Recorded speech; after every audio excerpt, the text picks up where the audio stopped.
দেশের ক্রীড়াপ্রেমীদের দীর্ঘদিনের দাবি ছিল বাংলাদেশ ক্রিকেট বোর্ডের সংস্কার।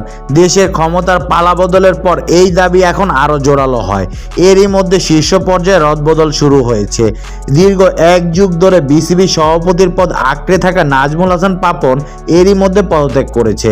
এর আগে ক্রিকেট অপারেশনসের প্রধানের পদ থেকে পদত্যাগ করেছে জালাল ইউনুসও। পাপনের স্থলাভিষিক্ত হিসেবে নতুন সভাপতির দায়িত্ব পেয়েছে সাবেক অধিনায়ক ও প্রধান নির্বাচক ফারুক আহমেদ। বিসিবির ইতিহাসে তিনিই প্রথম সভাপতি যিনি আন্তর্জাতিক ক্রিকেট খেলেছেন। দেশের প্রখ্যাত কোচ ও ক্রীড়া সংগঠক নাজমুল আবেদিন ফাহিমকে বিসিবিতে আনার জোরালো দাবি ছিল।